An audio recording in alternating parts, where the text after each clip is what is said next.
Hello friends, आज हम पढ़ेंगे टाइप्स ऑफ फ्रिक्शन, जो कि बहुत इंपॉर्टेंट टॉपिक है। तो बेसिकली आपने पढ़ा होगा लास्ट लेक्चर में कि फ्रिक्शन ऐसा टाइप का फोर्स है जो कोई भी बॉडी के मोशन को अपोज करता है। ठीक है। अच्छा, तो अभी इसके चार टाइप्स होते हैं, मतलब बेसिकली तीन है, उसके अंदर सब पार्ट्स है। ठीक है। तो पहला पार्ट है कौन सा? ड्राई फ्रिक्शन आता है पहला। तो दूसरा आता है फ्लूइड फ्रिक्शन आता है, और तीसरा है हमारा इंटरनल फ्रिक्शन। और ड्राई फ्रिक्शन के भी और दो कंपोनेंट्स है, जो कि है स्टैटिक फ्रिक्शन और दूसरा कौन सा है? Kinetic friction. ठीक है। तो बेसिकली ड्राई फ्रिक्शन कौन सा होता है कि जो भी सरफेस हो, मान लो ये सरफेस और ब्लॉक रखा हो और हम पुश कर रहे हैं, तो ये ब्लॉक और ये सरफेस पे जो फ्रिक्शन डेवलप होता है उसको क्या बोलते हैं? सिंपली उसका क्या बोलते हैं? ड्राई फ्रिक्शन बोलते हैं। ठीक है। अभी हम आगे पढ़ेंगे ड्राई फ्रिक्शन के बारे में, पर पहले फ्लूइड और इंटरनल फ्रिक्शन डिस्कस कर लेते हैं। फ्लूइड फ्रिक्शन क्या होता है?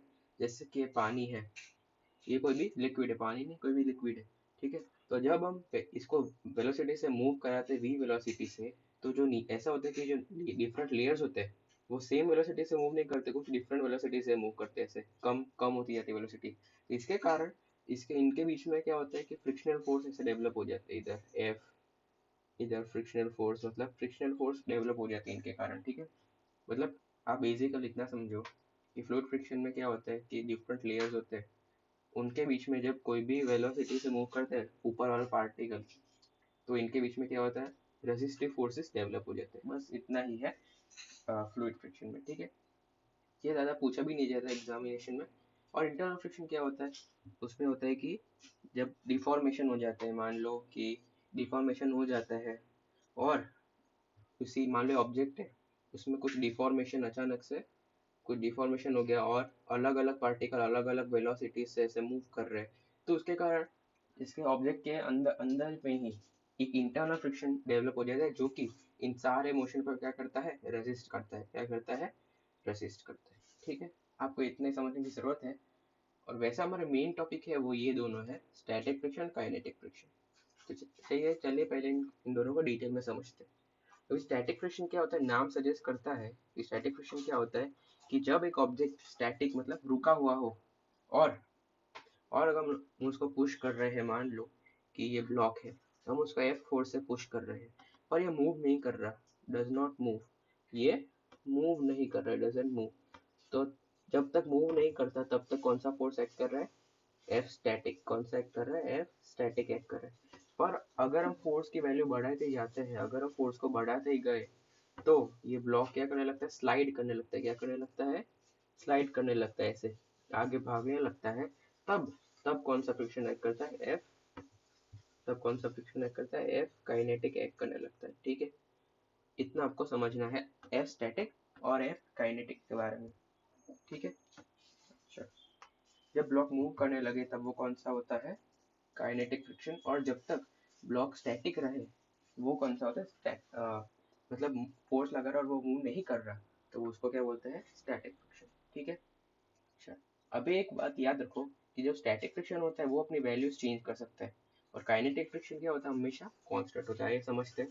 मान लो ये ब्लॉक है, उसका स्टैटिक फ्रिक्शन क्या है? एफ स्टैटिक क्या है? मान लो दे दिया हमको 4 न्यूटन। ठीक है, ये दे दिया। अभी हम फोर्स लगा रहे हैं, मान लो, अभी आप समझो कि अगर हम फोर्स लगा लेंगे 4 न्यूटन, जस्ट 4 न्यूटन लगा लेंगे, तो ये स्लाइड करने की टेंडेंसी हो जाएगी। क्या हो जाएगी? स्लाइड करने की टेंडेंसी हो जाएगी, और उसके बाद वो स्लाइड करने लगेगा। ठीक है। और उसके बाद क्या होगा? एफ काइनेटिक की जो वैल्यू होगी, मान लो 2 न्यूटन है, वो फिर बाद में इस हमने 4 न्यूटन लगाया, बाद में वो क्या होगा? 4 न्यूटन से फोर्स बढ़ा है, मान लो 5 न्यूटन कर लिया, तब क्या होगा? एफ काइनेटिक एक्ट करने लगेगा, जो कि होगा 2 न्यूटन। ये तो बात की बात है। पर पहले अगर सपोज हमने एक स्टैटिक फ्रिक्शन है कितना? 4 न्यूटन, मतलब 4 न्यूटन तक ब्लॉक मूव नहीं करने का, टिल जब तक force greater than equal to 4 newton ना हो जाए तब तक ब्लॉक मूव नहीं करेगा। ब्लॉक वोंट मूव, ऐसा हमको मानना है। अभी अभी समझने वाली बात यह है कि अगर हम फोर्स 1 न्यूटन लगाए तो फ्रिक्शनल फोर्स क्या होगा? ये सोचने वाली बात है। अगर हम 1 न्यूटन लगाए तो फ्रिक्शनल फोर्स क्या होगा?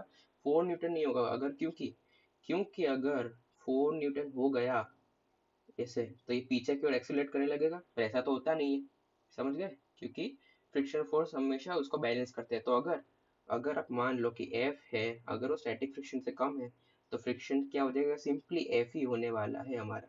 मान लो अब अभी 1 न्यूटन है, तो पीछे भी कितना लग गया, 1 न्यूटन। फिर मान लो मैंने वैल्यू चेंज कर ली, 2 न्यूटन कर ली, तो फिर 2 न्यूटन। फिर 3 न्यूटन कर ली, तब भी क्या लगेगा, 3 न्यूटन लगेगा। और 4 न्यूटन मैंने कर लिया, तब भी 4 न्यूटन होगा। पर ये है कितना, स्टैटिक फ्रिक्शन। 4 न्यूटन मान लो है स्टैटिक फ्रिक्शन की मैक्सिमम वैल्यू, क्या है, 4 न्यूटन कितना है स्टैटिक फ्रिक्शन की मैक्सिमम वैल्यू। पर अगर मैंने 5 न्यूटन कर दिया, तो क्या होगा, ये ब्लॉक मूव करने लगेगा, और इसका फ्रिक्शन अभी 4 न्यूटन नहीं रहेगा, अभी फ्रिक्शन रहेगा काइनेटिक फ्रिक्शन, जो भी उसकी वैल्यू हो। ठीक है, यही आपको समझना था कि फ्रिक्शन। ठीक है, ये तो समझ में आ गया आपको कि स्टैटिक फ्रिक्शन अपनी वैल्यू धीरे धीरे बढ़ती जाती है, और जब और एक पॉइंट के बाद वो चलने लगता है। ये हो गया। अच्छा, तो अभी दोस्तों मान लो कि जो फ्रिक्शन हो इसकी कैलकुलेशन क्या होती है। एक लॉ दिया था कि कोई मान लो कोई भी सरफेस हो, कोई भी सरफेस हो, तो फ्रिक्शन किसके प्रोपोर्शनल होता है, उसके नॉर्मल रिएक्शन के प्रोपोर्शनल।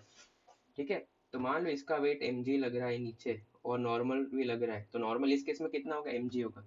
और हम फोर्स पुश करेंगे तो इधर कुछ फ्रिक्शन लगेगा। पर मान लो कि हमने ऊपर से कुछ फोर्स लगा दिया, कितना लगा दिया, मान लो एफ डैश लगा दिया, तो भी नॉर्मल कितना हो जाएगा, नॉर्मल हो जाएगा mg प्लस एफ डैश। ठीक है, mg प्लस एफ डैश हो जाएगा, तो फ्रिक्शन के लिए क्या हो जाएगी दोस्तों, बढ़ जाएगी। ठीक है, फ्रिक्शन के लिए बढ़ जाएगी। ये तो आपने देखा होगा, अगर आप ब्लॉक को ऐसे पुश करके आगे चलाओगे तो वो बहुत आसानी से नहीं चलेगा, और अगर आप ऐसे ही चलाओगे तो आसानी से चल जाएगा। या तो अगर आप ऐसे ऊपर की ओर चलाए, तो क्या होगा कि इसका कंपोनेंट ऐसा आ जाएगा, और वो, और नीचे mg लग रहा है, मान लो इसका कंपोनेंट आ गया एफ डैश, तो अभी नॉर्मल क्या हो जाएगा दोस्तों, अभी नॉर्मल हो जाएगा mg माइनस एफ डैश।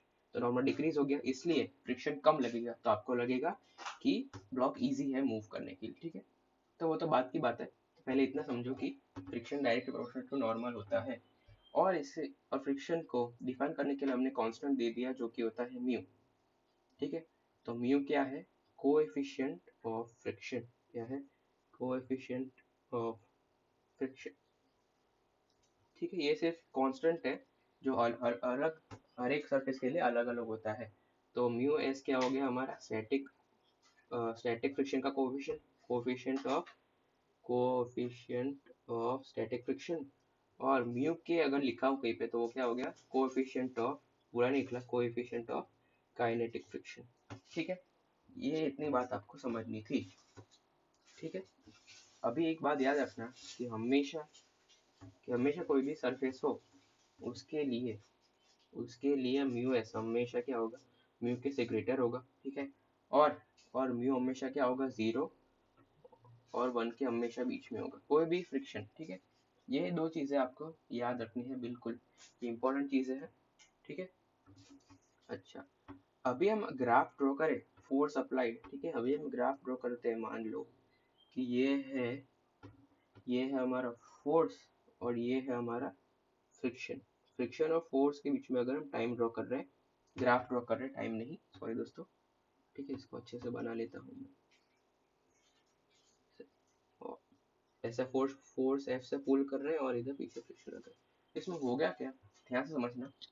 जब पहले तो जब तक हम एफ बढ़ेंगे, तब तक तो फ्रिक्शन बढ़ेगा। ठीक है, क्योंकि मैंने बोला था कि अगर ऐसा हो और हम 1 न्यूटन लगाए, तो फ्रिक्शनल फोर्स कितना होगा, 1 न्यूटन।